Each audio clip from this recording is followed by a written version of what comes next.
नमस्कार दोस्तों, स्वागत है आपका एक बार फिर से हमारे इस चैनल समग्र ज्ञान पर। दोस्तों, अगर आप अपने जीवन में कुछ नया सीखने की चाह रखते हैं तो चैनल को सब्सक्राइब जरूर कर ले। आप हमारे वीडियो का टाइटल तो देख ही चुके हैं कि हरतालिका तीज ले आना, ये 5 चीज घर भर जाएगा पैसों से। तो इस वीडियो को ध्यान से देखिए, ध्यान से सुनिए। अगर आपको समझ में नहीं आते तो कमेंट बॉक्स में कमेंट करके पूछ सकते हैं। कोई भी परेशानी, कोई भी समस्या है आप जिससे जूझ रहे हैं तो कमेंट बॉक्स में पूछिए। हमारे द्वारा या हमारे टीम के द्वारा बिल्कुल ही आपकी मदद की जाएगी। तो हिंदू पंचांग के अनुसार 17 सितंबर को सुबह 11:08 से तृतीया तिथि प्रारंभ होगी और 18 सितंबर 2023 को दोपहर 12:39 पर समाप्त होगी। प्रातःकाल हरतालिका पूजा मुहूर्त 18 सितंबर को सुबह 6:07 से सुबह 8:34 तक रहेगी। भगवान भोलेनाथ अतिशीघ्र प्रसन्न होते हैं। है तो ऐसी कौन सी चीज है जिस समय हरतालिका तीज के दिन घर में खरीद करके लाना चाहिए, जिससे हमारे अध्यात्म में उन्नति हो, हमारे घर धन दौलत से परिपूर्ण बने रहे। जिस तरह तेरस तिथि को जो धनतेरस तिथि होता है, उस दिन बहुत सारे चीजों को घर में लाकर के रखने से हमारे घर में धन दौलत की बरकत होती है। आपने देखा होगा जो धनतेरस है, इस दिन धनिया का बहुत ही ज्यादा महत्व होता है। धनतेरस तिथि के दिन कोई भी व्यक्ति अपने घर में धनिया खरीद करके लाते हैं और उस धनिया का छिड़काव पूरे घर में करते हैं। ये उस धनिया को पूरे घर में छिड़कने के बाद उसे मिट्टी में डाल करके बो देते हैं। जैसे जैसे उस धनिया को खाना शुरू करते हैं तो व्यक्ति की अध्यात्म उन्नति होना शुरू हो जाते हैं। व्यक्ति घर में धन दौलत तेजी से आना शुरू हो जाते हैं। ठीक उसी तरह हरतालिका तीज के दिन भी कुछ ऐसे वस्तु हैं जिसे घर में ला करके रखा जाता है, घर में ला करके खाए जाते हैं, घर में ला करके भगवान भोलेनाथ को चढ़ाए जाते हैं। तो आज मैं आप लोगों को 5 ऐसे वस्तु के बारे में बताऊंगा जिससे हरतालिका तीज के दिन कोई भी व्यक्ति, ध्यान से, हरतालिका तीज के दिन कोई भी व्यक्ति इसे ला करके भगवान भोलेनाथ को समर्पित करते हैं। तो ऐसे व्यक्ति के साथ जन्मा की दरिद्रता, ऐसे व्यक्ति की कैसा भी परेशानी, सारे बुरे समय को, सारे परेशानी को भगवान भोलेनाथ स्वयं हर लेते हैं। आप भी अगर भगवान भोलेनाथ को मानते हैं, भगवान भोलेनाथ के प्रति आपकी आस्था है, तो कमेंट बॉक्स में जय भोलेनाथ सदा सहाय जरूर लिखना। और हाँ, वीडियो में आगे बढ़ने से पहले अभी तक आपने हमारे वीडियो को लाइक नहीं किया है तो लाइक कर देना और इस वीडियो को फायदे के लिए पूरा ध्यान से देखना, ध्यान से सुनना कि जो जानकारी बताऊंगा, जानकारी समझ में नहीं आते, बाद में चलकर के आपको समझ में नहीं आएंगे तो इस जानकारी को किसी पेन कॉपी में नोट करके लिख लेना। बाद में चल करके यह जानकारी आपको आगे काम आएंगे। तो हरतालिका तीज के दिन कौन सी ऐसी चीज है जिसे हमें घर में ला करके रखना चाहिए, जिससे भगवान भोलेनाथ की कृपा हासिल हो। भगवान भोलेनाथ को संसार के धन का धन पति कहा जाता है। जी हाँ मित्रों, जो धन देने का अधिकार केवल लक्ष्मी माता को है, परंतु किसके भाग्य में किसे कितना धन देना है, ये अधिकार भगवान श्री विष्णु जी को है और विष्णु जी ही भगवान भोलेनाथ के स्वरूप है। भगवान भोलेनाथ आज भी जागृत अवस्था में, आपने देखा होगा, पुरी में भगवान भोलेनाथ के हृदय रखे गए हैं। जो जगन्नाथपुरी है उसमें भगवान भोलेनाथ के हृदय रखे गए हैं। भगवान भोलेनाथ आज भी जागृत अवस्था में है, जागृत रूप में है। और आपने देखा होगा वृंदावन में जो नंदनवन है, वहां पे भगवान भोलेनाथ आज भी रास रचाते हैं। तो इस वीडियो को ध्यान से देखिए। जन्माष्टमी के दिन ये चीज आप जो अपने घर में जरूर लाइए, बिल्कुल ही आपके घर भी धन दौलत से परिपूर्ण बनेंगे। आपके जीवन में चली परेशानी को इस चीज को लाने के बाद समाप्त हो जाएंगे। इस चीज का अपना अलग ही महत्व है। इस चीज को लाने से पहले सर्वप्रथम आपको अपने घर को सादे साफ पानी से धो लेना है।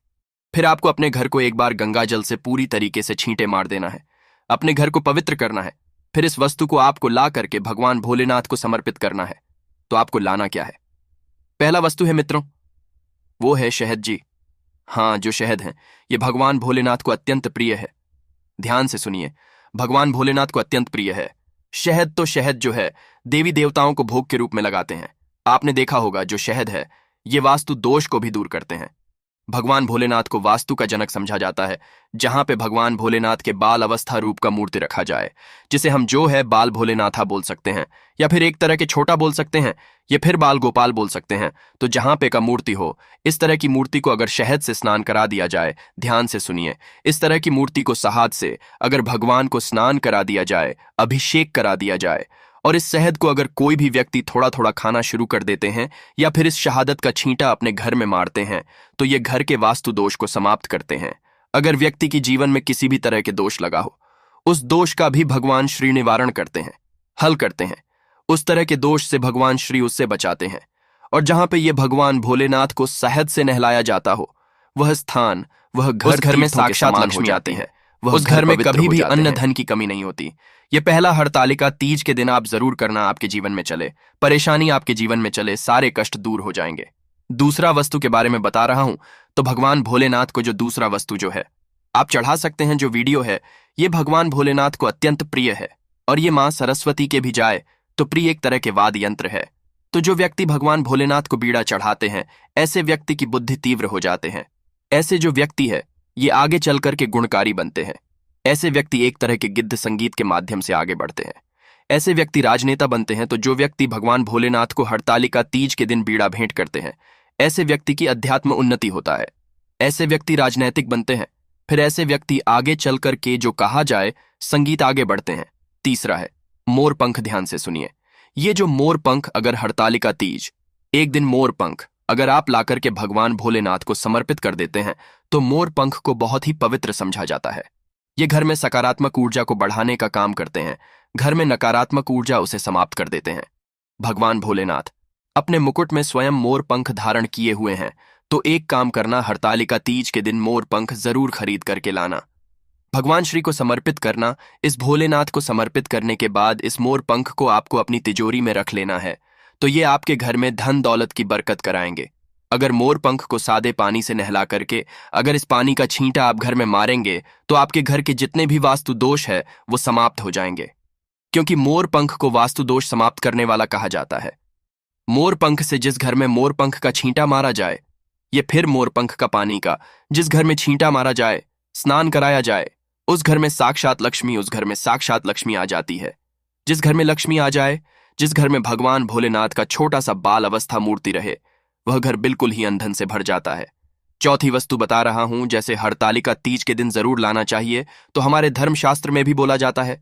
जो चौथी वस्तु बताऊंगा, इसके बारे में हमारे धर्मशास्त्र में भी बोला जाता है कि कोई भी व्यक्ति अगर कदम के फूल भगवान भोलेनाथ को लाकर के हरतालिका तीज के दिन समर्पित करते हैं, तो ऐसे व्यक्ति के जन्म जन्मांतर के ऐसे व्यक्ति के जीवन में चेहरे परेशानी समाप्त हो जाती है।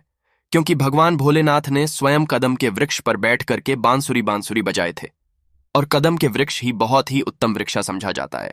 चाहते तो भगवान भोलेनाथ पीपल के वृक्ष में, क्योंकि कदम वृक्ष को भगवान भोलेनाथ का आशीर्वाद हासिल है। जो कदम वृक्ष है, ये लोगों के दुख तकलीफ को भी निवारण कर सकते हैं और ऐसा समझा जाता है। कदम वृक्ष पर अगर कोई भी व्यक्ति कामना बोलते हुए किसी भी बुधवार के दिन अगर जो हरा कलर का धागे होते हैं ये बांधा जाए, तो सभी तरह के मनोरथ की पूर्ति होता है। सभी तरह की जो परेशानी बोलते हुए बांधे तो उसका निवारण होता है। तो हरतालिका तीज के दिन आप भी जो है जरूर कदम का फूल लाइए और भगवान भोलेनाथ को समर्पित कर दीजिए। अंतिम वस्तु के बारे में बता रहा हूं, ये अंतिम वस्तु नहीं, स्वयं भगवान भोलेनाथ का ही स्वरूप है। तो आप जो है, अगर आपके घर में बाल गोपाल नहीं है, तो आप जो है हरतालिका तीज भगवान भोलेनाथ के बाल स्वरूप बाल गोपाल अपने घर में ला करके जरूर स्थापित करें। जहां पे भगवान भोलेनाथ के बाल स्वरूप रहते हैं, वहां पे समस्त देवी देवता इसके दर्शन करने के लिए आते हैं। आप भगवान भोलेनाथ के जो बड़े स्वरूप आप जो है बैठाते हैं, उनके दर्शन करने के लिए नहीं आते। परंतु अगर आप भगवान भोलेनाथ के जो छोटे से बाल स्वरूप अपने घर में रह करके इनका पूजा करते हैं, ये बैठा देते हैं, तो समस्त देवी देवता इनके दर्शन करने के लिए आपके घर में आना शुरू कर देते हैं। आपको दिखाई नहीं देंगे, सुख स्वरूप में आते हैं। तो ये जो भगवान भोलेनाथ के जो मूर्ति कहे जाने वाले बाल स्वरूप है, ये ला करके घर में स्थापित करते हैं, तो आपके अध्यात्म उन्नति होगा। आपके जीवन में सारे परेशानी का निवारण होगा। काम करना, भगवान भोलेनाथ के जो छोटे से आप मूर्ति लाएंगे, बाजार से जो बाल गोपाल लाएंगे, इससे डेली के दिन डेली जो है गंगा जल में थोड़ा सा स्नान करा देना या फिर सादे पानी से स्नान करा देना। और इसके स्नान किए हुए जो पानी है, इसके छींटे पूरे घर में मारते, तो आपके घर में नकारात्मक शक्ति वो समाप्त हो जाएंगे। आपके घर में किसी ने तंत्र बाधा, बुरी नजर, बुरी शक्ति समाप्त हो जाएंगे। आपके घर में लक्ष्मी का बंधन होगा, जिसके कारण लक्ष्मी आना रुक चुकी है। आपके जीवन में धन का भाव हो रहा है, कर्जे का भार बढ़ चुका है, तो भगवान भोलेनाथ को नहलाएंगे। जो पानी ये पीना शुरू कर दीजिए। इस पानी के पूरे घर में छींटा मारिए। आपके घर कुछ दिनों के भीतर में धन वैभव से परिपूर्ण बन जाएंगे। और देखते ही देखते आप अपने घरों के आसपास में रहने वाले जो पड़ोस हैं, घर के आसपास में रहने वाले जो लोग हैं, उससे ज्यादा धनवान बनना शुरू हो जाएंगे। उससे जल्दी आप जो तरक्की पाना शुरू कर देंगे। तो हमने वीडियो में बताया कि श्री जन्माष्टमी के दिन ये 5 चीज अपने ला करके घर में जरूर स्थापित करें। 5 में से 5 चीज नहीं ला पाते, तो कोई भी एक चीज ला करके अपने घर में स्थापित करें। इस लक्ष्मी की कृपा हासिल होगा, भगवान भोलेनाथ की कृपा हासिल होगा। और देखते ही देखते आपके घर जो धन दौलत से परिपूर्ण बन जाएंगे। आपके घर में किसी भी वस्तु का अभाव नहीं होगा। वीडियो समाप्त करने से पहले कमेंट बॉक्स में जय भोलेनाथ सदा सहाय करें जरूर लिखें। तो यह जानकारी कैसा लगे हमें जरूर बताना। मेरे वीडियो को टाइटल में देख ही चुके हैं कि घर में रखे मूर्ति का प्रतिमा आता है। दोस्तों, धन की वृद्धि आता है, सौभाग्य। जी हाँ मित्रों, हम सजावट के लिए अपने घर में बहुत सारे मूर्ति रखते हैं, परंतु इनके बारे में हमें पता नहीं होता। सजावट के लिए हम बहुत सारी चीजों को रखते हैं, वस्तुओं को रखते हैं घर में, परंतु दोस्तों कुछ ऐसी मूर्तियां होती हैं जिससे वास्तुशास्त्र में बेहद ही शुभकारी समझा गया। मूर्ति को रखने से घर में धन की वृद्धि होती है, सौभाग्य की वृद्धि होती है। घर में अगर किसी भी तरह के नकारात्मक ऊर्जा उसका नाश हो जाता है। तो अगर आप भी अपने घर में चाहते हैं कि धन की वृद्धि हो तो ये मूर्ति जरूर अपने घर में रखना शुरू कर दें। इससे घर में वृद्धि होती है। वास्तु से जुड़े जो भी परेशानियां हैं वो भी दूर हो जाती है।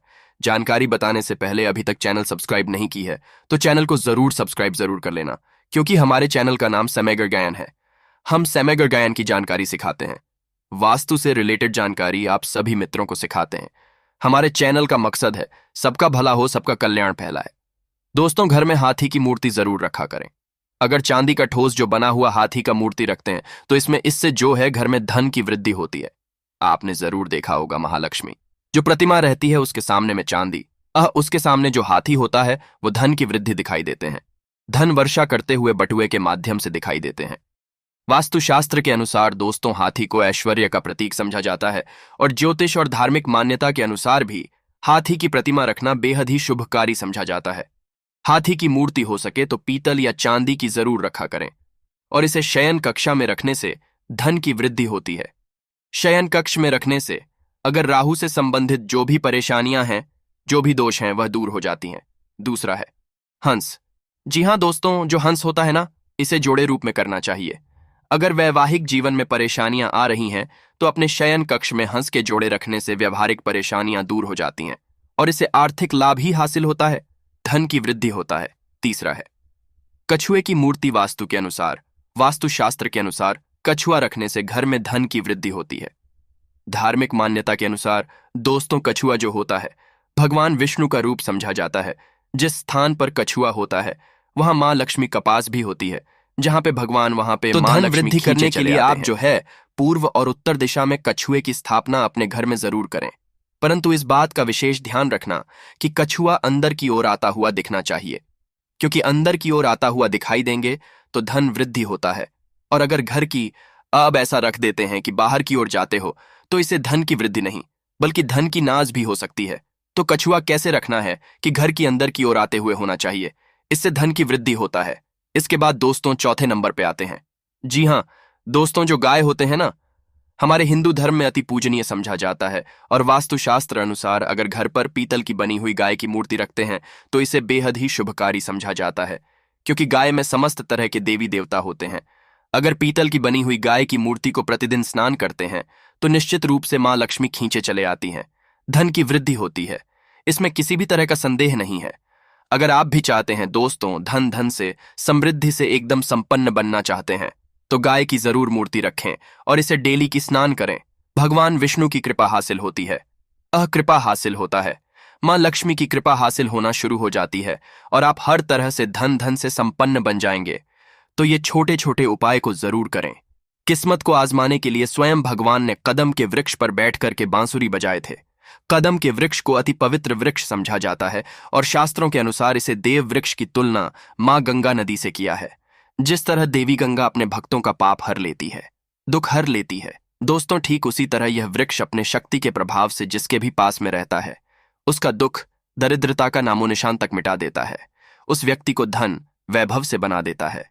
तो आइए जानते हैं इस वृक्ष से कैसे धन हासिल किया जा सकता है।